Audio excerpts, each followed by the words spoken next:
Hello, everyone, and welcome to another new episode of Emotional Eating Unwrapped.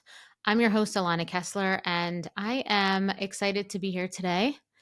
I just came back from a swim and I am feeling really inspired to talk today about this topic. And today we're going to talk about therapy. We're going to talk about talk therapy. We're going to talk about the different modalities that people use to support them in overcoming emotional eating, to support them in changing behaviors, and the different ways that we can approach how we seek support, because I think it's really important that we take a look at some other methodologies, maybe exploring some alternative and energetic practices as ways to heal and as ways to get support. Because I think that when it comes to behavior change, we very much lean heavily in the talk therapy space.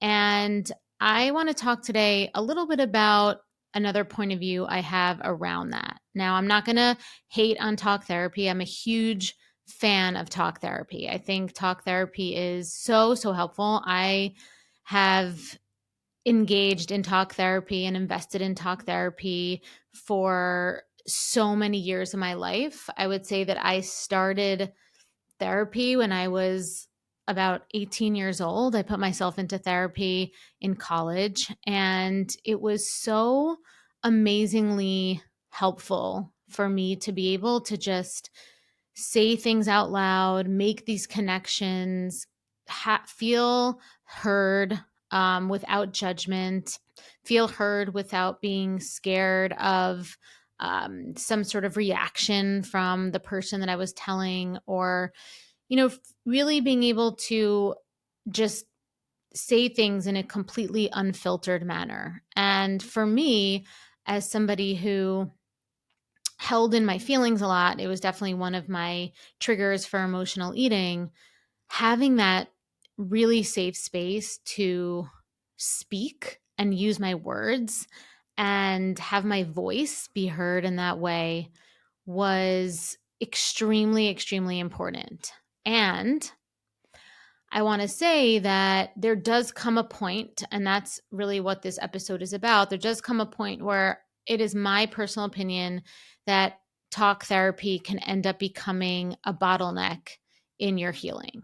And one of the reasons that I feel that way is because at a certain point, talking about something over and over again and uncovering that box and letting the air out and letting other air in and just continuing to feed energy and feed oxygen into something, there comes a point where after you understand the why, after you understand the how, after you make those connections, continuing to talk about it and talk about the feelings has diminishing returns. And it has diminishing returns in a lot of ways because it makes us tired. And I don't know about you, but when I talk a lot about something, or when I would leave a therapy session, I needed a nap sometimes.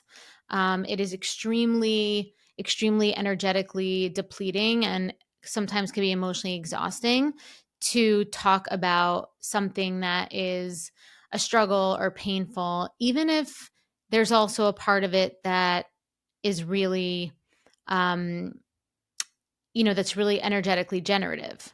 So there's also a part of talking about your struggles or making those connections that feels extremely satisfying, and at the same time it can be really tiring.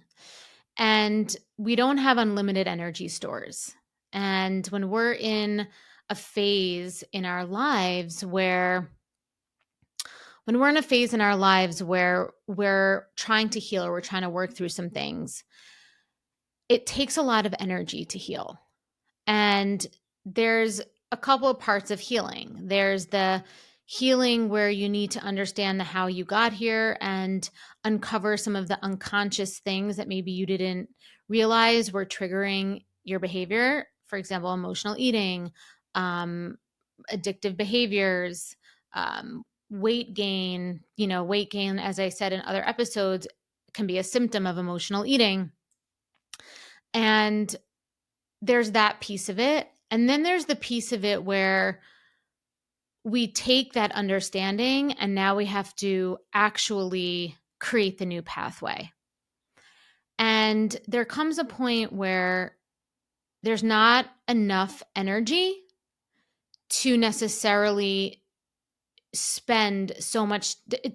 There comes a point where creating the new pathway takes so much energy because there's so much unknown, there's so much faith, there's so much trust, there's so much of everything that you have to have and embody that you weren't locked into and plugged into. You didn't feel confident. You didn't know how to access these feelings of trust and faith because of the struggle. And now we're saying you have to have those things.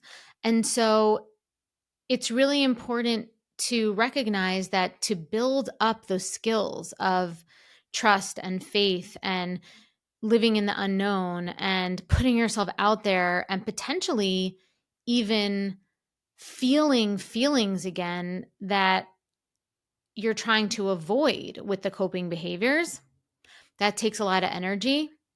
And it requires you to take action. And that action takes energy, like I said. And if we're spending a lot of energy talking about the problem, talking about what we understand about the problem, continuing to talk over and over again about, more of the why, more of the how did I get here? And then we need to rest from that. There can come a point where we deplete our energy resources to actually create our new life.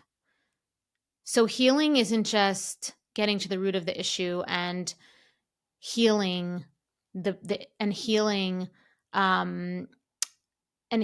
our wounds with understanding, compassion, recognition, feeling heard, feeling seen. That is definitely key. You can't heal what you can't see. I always say that. But to create the new life, you need to get back into your body. And unfortunately, talk therapy is not that healing modality. Talk therapy is about understanding. It's very brain focused. It's about making new connections in your brain to understand so that your nervous system can relax around something. You're going to have a new perspective, neuroplasticity, right? Like you can have a new perspective. You can let go of maybe some unconscious things because now you have a new consciousness. That's what talk therapy provides. But what talk therapy doesn't provide is getting back into your body. And so when you do too much talk therapy and not enough back into your body, you can become your own bottleneck to your healing. So I want to talk about different ways and different healing modalities that you can use to get back into your body. And I'm not going to go into specifics because that's not the point of this episode. The point of this episode is to really get you to understand why having multiple healing modalities when you're on your healing journey, modalities that incorporate the brain and that part of the nervous system, and modalities that incorporate the body, and different ways that you can move energy and use your body. And some of those you don't even necessarily need to move yourself. Okay, you don't even need to do it. So for example, yoga, which is a modality that I like to use, you actually have to move your body yourself, right? I have to do shapes, I have to move my body in different ways. And the breath and the visualization and the movement together all move energy in my body and get my cells working in a new way and help me in that healing and helped me in that healing process to really transform my experience, not just transform my understanding. Okay, you need to access and use the body to transform your experience, and you can use the brain to transform your understanding. And so yoga is one of those ways where you can move your body. Walking meditation also, you could move your body.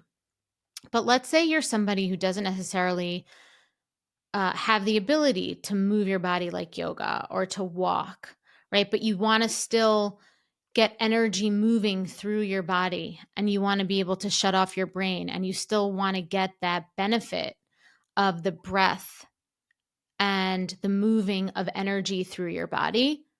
But you don't have the ability, like I said, to do yoga, to do walking meditation. Another thing that you can do, some other healing modalities, and some of these you might have heard of before, and you might think they're very woo-woo or kind of out there, but I want to expand the frame for you that they're not woo-woo. They're actually ways to move the energy, just like just like yoga, just like walking meditation. One of those ways is Reiki. So Reiki is energy healing, right? Reiki is energy healing. And sometimes with Reiki, what happens is that you're laying on a bed, or you're laying on a mat or something, and somebody else is moving the energy for you using their hands, moving energy, moving the stuck energy that's in your body. Because as we know, the body holds a lot of our suffering, a lot of our struggle. And once we have new awakenings and awarenesses and understandings from our brains, that doesn't necessarily always translate into the body. So we have to take that awareness from the brain, but then we have to move and use the body to unstagnate some of the wounds that still live in the body. And Reiki is amazing for people who maybe have some issues with movement, but also with touch. So I know for myself that when I was struggling with emotional eating and, some my destructive issues with my destructive behaviors with my body and food, physical touch was very difficult for me. I was had a very hard time receiving physical touch. And it made me, I would get I would almost freeze sometimes. So I want to normalize for you, if you're listening to this and you're somebody who's like, I don't want someone touching me, Reiki could be a really, really amazing way to get into your body without having to have somebody touching your body, like massage, like when we move energy with massage, or with other modalities where there's touch or there's movement, right? Even with yoga.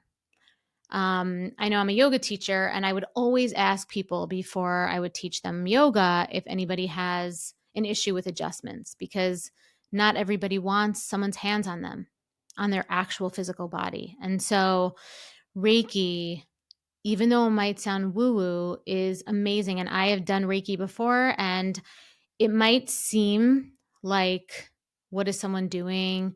But it is so amazing and revolutionary to help you get back into your body. The same thing with acupuncture. Now, not everybody's into needles. I personally love acupuncture. If you have a good acupuncturist who uses very thin needles, acupuncture is unbelievable for moving energy through the body. If movement is something that's not available for you, and you're okay with needles, and maybe you're a little bit more okay with people touching your body a little bit. But these are some amazing, amazing ways to get into your body. And I just want to once again just reinforce that when it comes to healing, both of these pathways are needed to make a permanent change. Both of these pathways are needed to make a permanent change. You need to rewire your brain, but then you also need to unstagnate and clear the energy and generate new energy in the body. because when we do these modalities, it really helps us to get out of our heads and into our bodies. And I'm not saying that you can't also do talk therapy. Them in tandem is really good, but I just want you to recognize, and if you are somebody who is like, but I've been in therapy for so long and nothing has really changed, I want you to listen to this and be like, maybe this is why, because I've just been living in my head and doing all the work in my head, and I haven't really transcended into the body. Because in order to really heal, you need to learn how to trust your body to create healing without needing to understand it or for it to make sense yet. Because understanding the why doesn't usually lead to healing by itself. Okay, often healing comes from finally letting go of the why once we understand it and putting down the heaviness of it all, not having to talk about it anymore. You'll notice that once you integrate the healing, the understanding from your brain, and then you integrate it in the body, it's not something you're really going to want to talk about so much anymore. It's not something that you're necessarily going to want to forget, right? Who I am now is born out of all of my life experiences, not just my healing ones, but the struggle as well. It's not something that I pretend never happened, but it's not something I talk about unless I'm sharing in this arena. But it's not something that I continue to talk about because it actually is heavy. Now, in the beginning, it wasn't, because I was uncovering unconscious things and I was bringing to the consciousness things. But healing does often come from finally letting go of the why once we understand it and putting down the heaviness of it all. And these holistic modalities like Reiki, energy healing, acupuncture, walking meditation. Okay. And I say walking meditation rather than just seated meditation because walking meditation, like I said, gets you into your body. Seated meditation can sometimes, if you're not practiced in it, can be a little bit, can do a similar type of thing that talk therapy can do, where your brain just kind of goes nuts thinking about everything and you're just in your head and it's all that. And that's part of it. And it's amazing to do seated meditation and train up your seated meditation practice, of course. But again, it's in tandem with the getting into your body practices like acupuncture and the things I've said. So, I hope that I really hope that this episode was helpful in helping you understand the different pathways of healing and the ways that they don't conflict with each other, but how they complement each other, and how it really does take a multifaceted healing strategy, I guess you could say that, to heal. And not just to heal where you understand why maybe you got to the place you got to, but where you can actually take the understanding and you can actually create a new experience through your body and really step into your high value and the life that you deserve. So, on that note, thank you so much again for joining me today. And if today's episode resonated with you, please join me again next week with another new episode about emotional eating, so you can fall in love with eating, start losing weight, and keep it off with sustainable strategies and lasting change. And if you found this episode insightful, please subscribe, leave a review, and share it with those who may benefit from this empowering knowledge. I also have lots of free resources on my website to support you on your journey to loving food and losing weight. Just go to www.bewellbyak.com. And until next time, I'm Alana, and thank you for listening to Emotional Eating Unwrapped.